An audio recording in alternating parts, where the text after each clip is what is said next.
Doctor महबूब साहब, जी doctor sir. कैसर साहब, जी sir.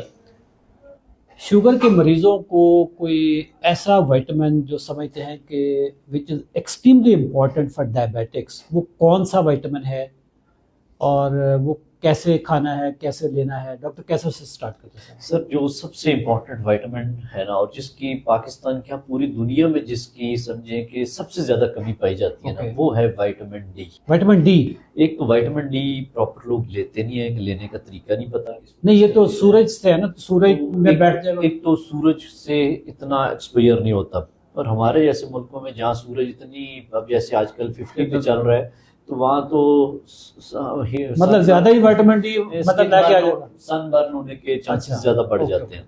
और बाहर के कंट्रीज में जहाँ सूरज का इतना ज्यादा एक्सपोजर नहीं होता, जिसकी वजह से भी विटामिन डी की कमी आती है। और vitamin D overall through out जितने लोगों का भी करवाया जाता है, तो 90% से अबव लोगों का कम ही पाया जाता है, और जब भी टेस्ट करवाते हैं तो वो लो होता है। और विटामिन डी ओवरऑल कम होता है तो एक तो हड्डियों में, जोड़ों में दर्दें बहुत ज्यादा होती हैं। उसके अलावा आपके जो डिफेंस सिस्टम है वो बहुत ज्यादा वीक हो जाता है, यानी आपकी कुव्वत मुदाफत। और कुछ ऑटोइम्यून डिजीजेस हैं, अगर उनमें विटामिन डी की कमी हो तो वो ज्यादा फ्लेयर अप कर जाती हैं। ओके। ऑटोइम्यून डिजीज कहते हैं जिसमें बॉडी का अपना डिफेंस सिस्टम अपने कौन सी ऐसी बीमारी होती है? जैसे रोमाटाइड आर्थराइटिस है, सिस्टेमिक ल्यूपस एरिथमेटोसिस है, सार्कोइडोसिस है, ये मुख्तलिफ ऑटोइम्यून डिजीज है जो कि इसके साथ इनका कनेक्शन बनता है। तो उसमें भी विटामिन डी बहुत इंपॉर्टेंट है। और ओवरऑल आपकी सेहत के लिए जो जरूरी विटामिन है, ये मूड एनहांसमेंट के लिए भी तो बहुत जरूरी है सर, बहुत ज्यादा। उसमें देखिए, इसमें ये मूड स्टेबलाइजर है। ये भूलने में बहुत, अगर विटामिन डी की कमी की वजह से डिमेंशिया का प्रॉब्लम बहुत ज्यादा होता है। जो कमजोरी की अलामत होती है शुगर के मरीजों में, खास तौर पे विटामिन डी उसके पीछे खड़ा होता है। विटामिन डी है ही नहीं, ऊपर से शुगर होगी है, कमजोरी होनी है। और फिर तीसरे नंबर पे कैल्शियम भी कम होती है, वो फिर अगेन विटामिन डी के साथ लिंक है। फिर सर, पाँव में किसी को नमनेस हो रही है, बहुत सारे पेशेंट को विटामिन डी दे के भी देखा गया, उनकी न्यूरोपैथी उससे भी काफी ज्यादा इंप्रूव हो जाती है। विटामिन डी से न्यूरोपैथी भी इंप्रूव हो जाती है। इसके अलावा ऑस्टियोपोरोसिस का प्रॉब्लम होता है, जो खवातीन में भी और मेल्स में बहुत ज्यादा, जो कि विटामिन डी की कमी के साथ एसोसिएटेड है, जिसमें हड्डियां जो होती हैं वो भुरभुरी हो जाती हैं, उनका छोटा सा फ्रैक्चर हो जाए, कोई गिरे या चोट लगे तो हड्डी जल्दी टूट जाती है। तो ऑस्टियोपोरोसिस का रिस्क भी ज्यादा होता है जिनमें विटामिन डी की कमी होती है। अब ये है कि विटामिन डी अक्सर लेने के लिए लोग सिर्फ विटामिन डी ले रहे होते हैं, जो कि इतना इफेक्टिव नहीं होता, बल्कि उसकी एब्जॉर्प्शन ही प्रॉपर नहीं होती, वो बॉडी से ऐसे निकल जाता है जैसे आपने लिया है। तो इसलिए विटामिन डी के लेने के लिए जरूरी है कि आपको इसके साथ 3 से 4 चीजें कंबाइन करनी चाहिए। वो क्या चीजें सर? जिसमें मैग्नीशियम का होना बहुत जरूरी है, क्योंकि मैग्नीशियम विटामिन डी को एक्टिव फॉर्म में एक्टिवेट करता है। इसके अलावा विटामिन K2 का बहुत इंपॉर्टेंट रोल है, जो कि आपके ब्लड में एक्स्ट्रा कैल्शियम डिपॉजिट है, वो उसने आपकी हड्डियों तक पहुंचाना है जहाँ कैल्शियम की जरूरत है। यानी अगर कैल्शियम गलत जगह पे जमा हो जाए, वो आपकी नर्विंग कर देगा ना, प्रोसेस को बढ़ाएगा, प्लाक फॉर्मेशन में एनहांसमेंट करेगा, जो कि आपको हार्ट का रिस्क बढ़ा देगा, फालिज का रिस्क बढ़ा देगा। तो कैल्शियम को सही जगह पे पहुंचाने का K2 चाहिए। K2 इंपॉर्टेंट है उस हवाले से।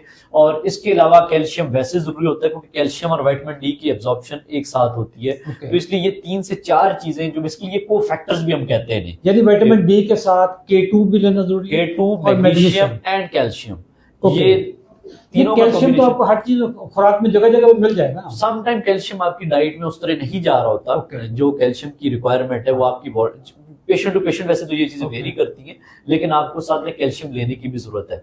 और आइडियल रेंज जो किसी की भी, वैसे लैब्स वाले तो 30 से ऊपर नहीं देते, ऑप्टिमल लिख देते हैं, लेकिन आइडियल जो विटामिन डी का लेवल है वो 50 अबव होना चाहिए, 50 से आपका ऊपर होना चाहिए।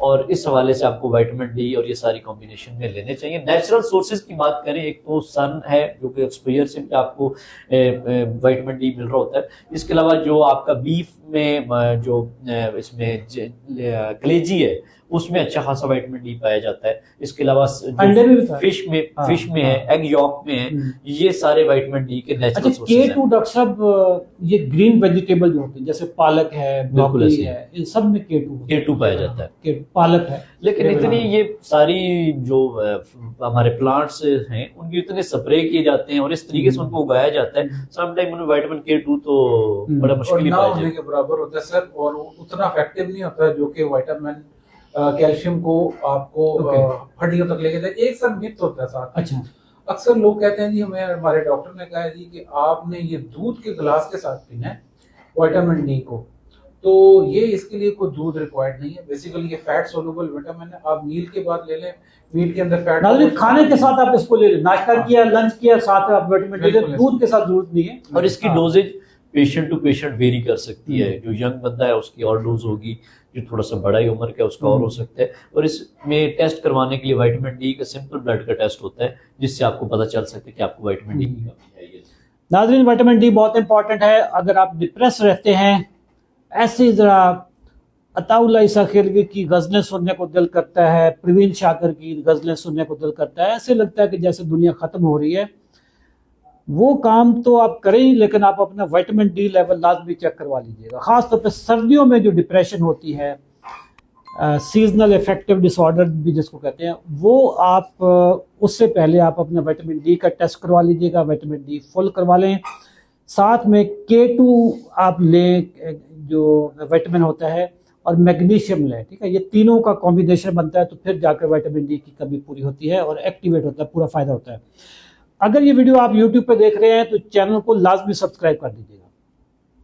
हमारा जो 90 दिन का चैलेंज है, जिसमें हम ये बताते हैं कि शुगर ग़िज़ाई बीमारी है और बगैर दवाइयों के, बगैर इंसुलिन के शुगर कैसे कंट्रोल करनी है, कैसे रिवर्स करनी है। अगर आप 90 दिन के चैलेंज में इनरोल होना चाहते हैं और शुगर को रिवर्स करना चाहते हैं, गोलियां इंसुलिन छोड़ना चाहते हैं, इसी वीडियो के नीचे 90 लिखें, हमारी टीम आपसे रब्ता करेगी। थैंक यू, अल्लाह हाफ़िज़।